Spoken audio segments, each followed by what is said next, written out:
Good morning pong muli. Welcome back sa ating channel. Update natin itong request ng ating ilang mga kababayan. Ito pong Lipa Padre Garcia Bypass Road.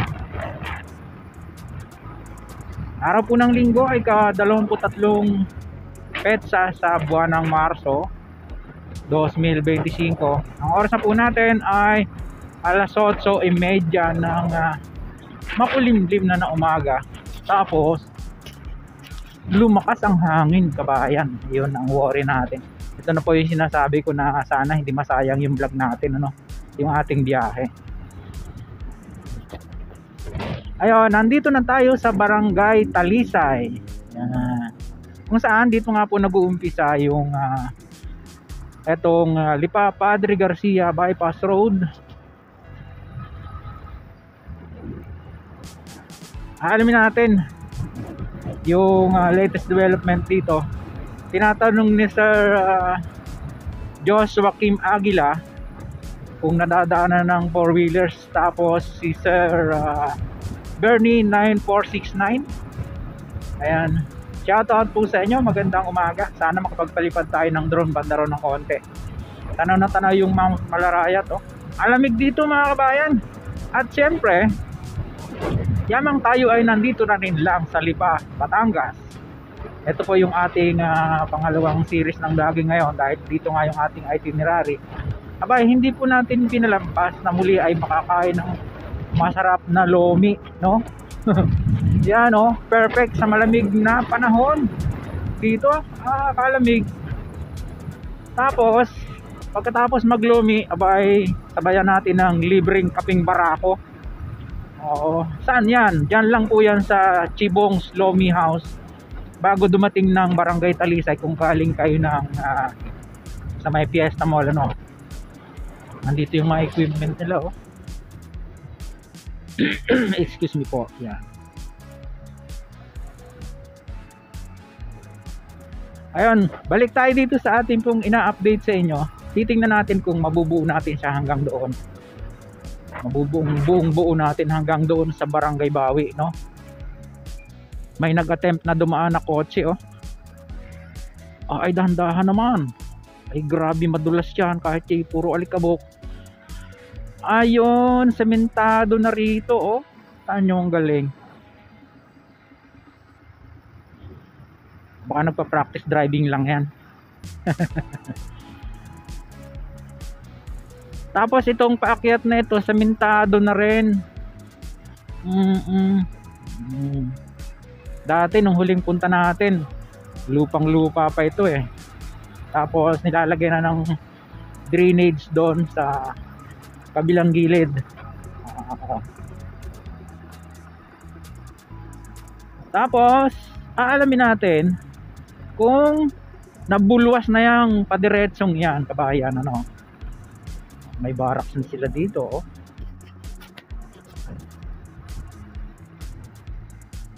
Dati kasi dyan tayo dumaan, paakyat na yan.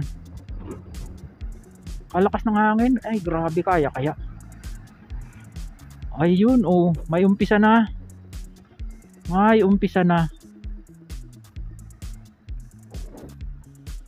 At medyo madugo-dugo pa yung papunta roon. Nakita nyo naman, puro kakahuyan saka mga nyug, no, yung dadaanan niya. Tapos dito nilalagyan siya ng box culvert. Lusungin lang natin, kabayan. Pwede naman siguro. Tanawin natin banda roon.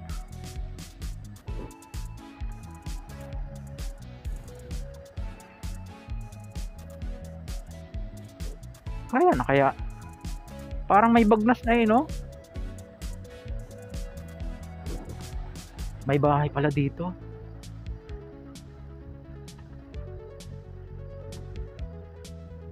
Kaya na kaya, boss? Madadaanan na ng motor? Kahit mga four wheelers pwede na? Salamat. Salamat po. Apo. Thank you, boss. Sige, salamat.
Ayun, sabi ni kuya yung kausap natin kanina, kaya na raw eh. At sinikap natin na makuha na siya ng aerial shot bago tayo lumusong dito. Isasabay na lang po natin sa biyahe, no? Ayun, pwede na daw po mga four wheelers dito, lalo na medyo malalakas ang loob. Kaya naman, dahil summer nga, pwede. Wag lang magtatagulan dahil siguradong putik to. At tingin ko magkakaroon ng tulay dito. Ganda oh. Kuya, daming igat dyan. Maganda ano. Pinapump out. Ayun. Kaya na, boss. Sino ba yung katang si Sir Joshua? Kahit pa paano, kaya na ng four wheels. Wag lang uulan nga. Oo. Lalo na yung mga motor, kayang-kaya na, may nakikita tayo kanina. Ayan. Ito yung dating natatanom natin na puro mga kapunuan pa at saka mga nyug, no?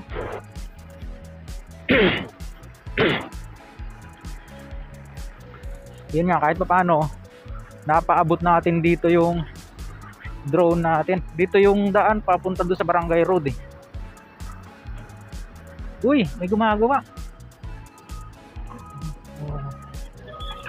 Oho. Papatagin siguro yung packet na yan. Grabe, alikabok oh. At yun, banda-banda ro ng konti ay sementado na. Ayun. Binabati natin uli yung ating kapatid na bunso na dito nakatira malapit sa bypass, no? Diyan sa Barangay San Francisco. At siguro barangay Malitlit na tong pagtawid natin na to, no?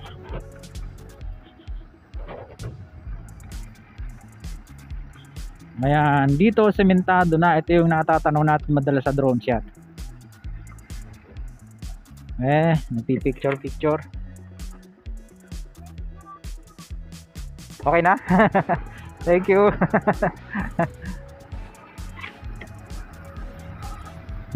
Yun. At ipapakita po natin sa inyo yung mga ilang highlights dito. Tapos kung kakayanin pa, may natitira pa naman tayong baterya, kukuha na natin dun sa magandang spot, no? Tapos sa pinakadulo kasi nito sa Barangay Bawig, nung nakaraang daan natin last December pa yun yata, ginagawa na rin yung entrada doon, ano? Dati kasi ang kitid doon, saka ang putik pagkatagulan.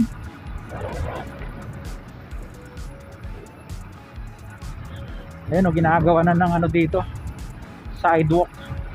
Tapos nilalagyan na ng mga culvert yung drainage nya. Ganda niya, sabi ko nga sa inyo, pattern niya doon sa Manila Batangas Bypass Road, may sidewalk. Tapos may bike lane na may pintura, no? Dito lang hindi pa napipinturahan. Yan, no?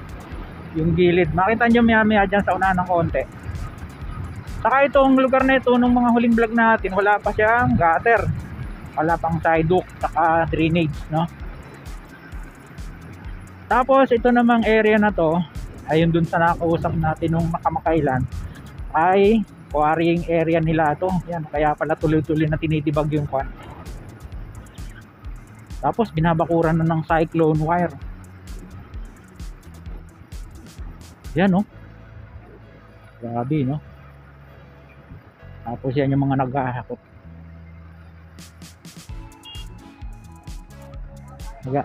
Nag-aaral. Nag-aaral magmaneho ng motor. Kita nyo naman yung mga bato, ang lalaki, oh.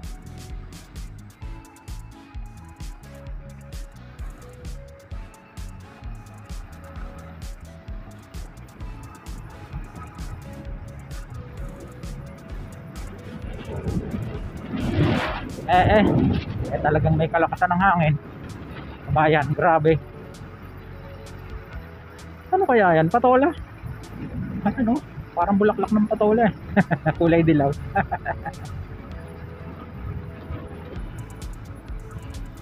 Meron napakagandang spot dito. Yung nakikita mo yung layer ng pagkakahukay ng lupa. Dahil napakataas. Yan. Siguro aerial shot tayo dyan, kabayan, bago tayo tumuloy doon.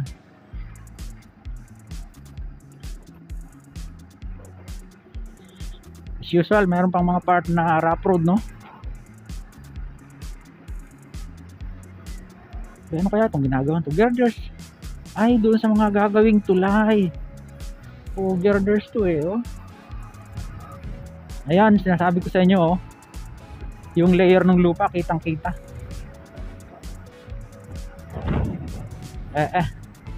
Talagang may kalaksan ng hangin. Kaya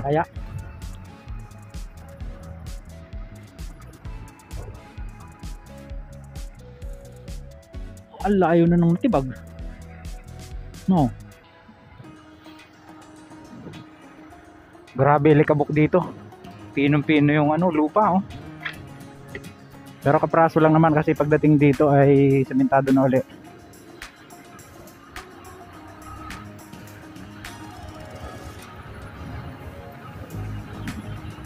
Dito huminahina bahagya yung hangin kasi taklob siya ng bundok.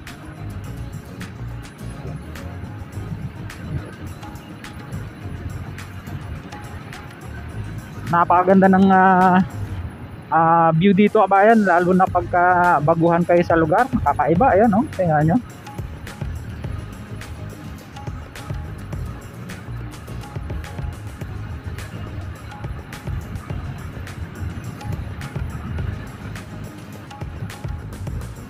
Uy. Pahinga yung iba, pahinga.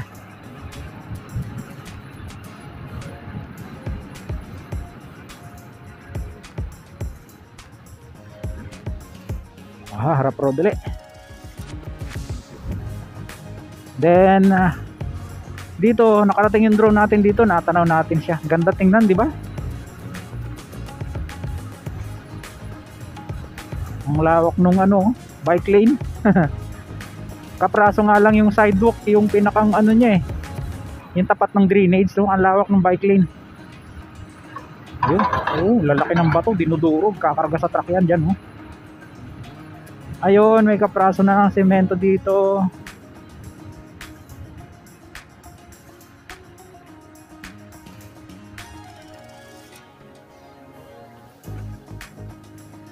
Yan, no. At least, di ba, no? Ito yung mahaba-haba pang hindi na semento eh.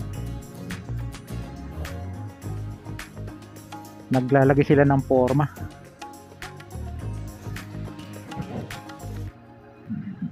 Yeah.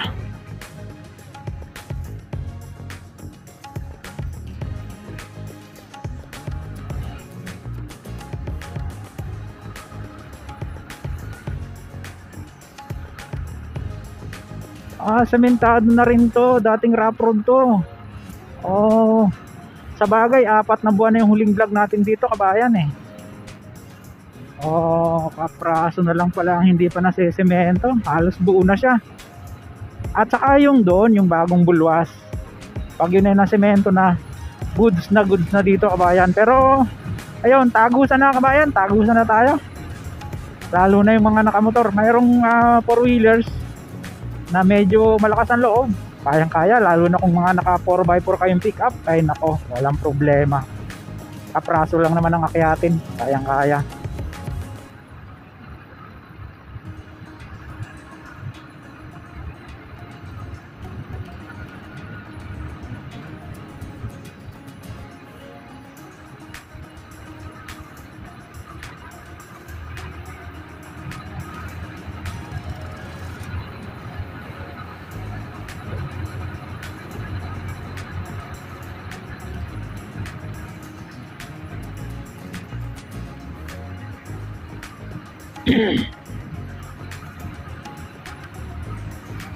Sarap ng bumiyahe, lalo na hindi nagpapakita yung haring araw. Nangawayan sila, kuya, oh.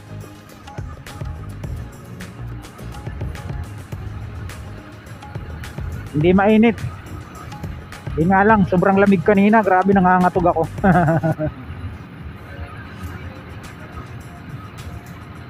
At ito po ay yung pinakang long term solution nila dito sa traffic sa Lipa, no? Itong bypass road na ito, napakalaking tulong nito.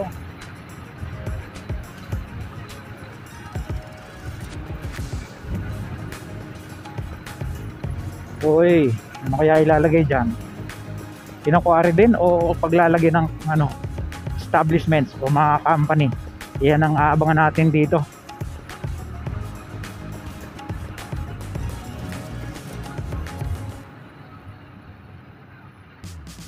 Ayun, sinisemento na yung kabila.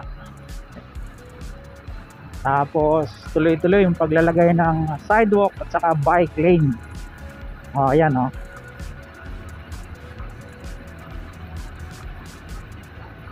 May gumuho. Kailangan matanggal yan, no? Mayroong part dito, kabayan, na diretsong-diretso, kala mo expressway. Itong lugar na ito, Barangay San Francisco na yung una-unahan ng konti. Diretsong-diretso yan hanggang doon, bago dumating ng Bawi sa Padre Garcia. Ganda. Oh, tingnan, may carwash na. Diba? Unti-unti nagsusulputan na yung mga dito. Saka may mga bagong tayong bahay, no?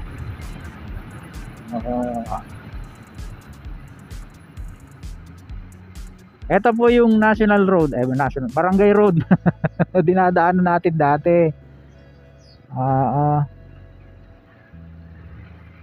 Barangay San Francisco, Barangay Checkpoint. Yan, papunta po ng San Francisco yan. Tapos tayo, diretso tayo dito. Here we go. Kaya kung maalala nyo, itong tulay na to, dati dyan ang daan sa baba nung hindi pa ito nagagawa. Tapos aahon dito, nakaikay naman ang putik. So,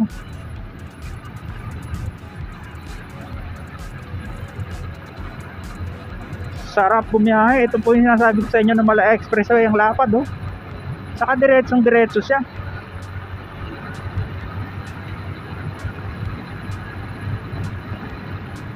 Tumatakbo tayo ng 80, parang baliwala, no? Makinis yung pagkakagawa ng semento, in fairness.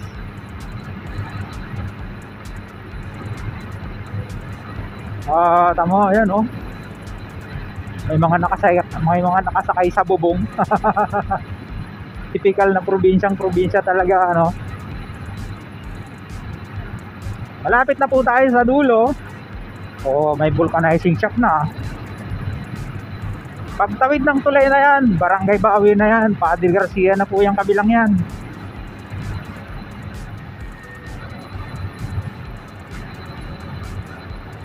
Chaong Quezon Road na yung tutumbukin natin. Kaya po natin diniretso dito sa dulo para makita natin yung entrada kung gawa na rin, ano.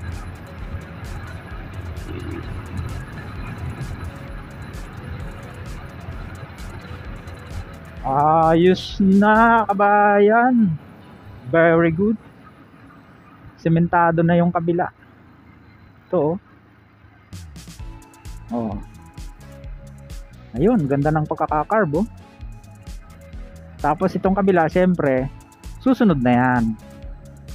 Okay, hanggang dito na lang. Pansamantala yung ating vlog. Pansamantala tayong nagpapaalam. Pag kumanan dito, papunta po yan ng town proper ng Padre Garcia. Then pag kumaliwa dito, papunta po ito ng San Antonio, Quezon. Then Chaong.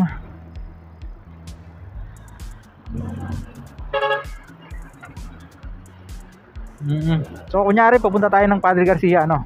Yan, sa mga ngayon lang napag-uwi sa ating pumunting channel, huwag niyo pong kalimutang mag-like at mag-subscribe, pakipindot po ang notification bell para lagi kayong updated anytime na mag-upload to tayo ng video. Ito pong muli si Kabayong Alex, lagi nagpapaalala, mag-ingat po tayo, lagi tayong manalangin, nagpasalamat sa Diyos. See you po on my next vlog, God willing. Basta bye bye.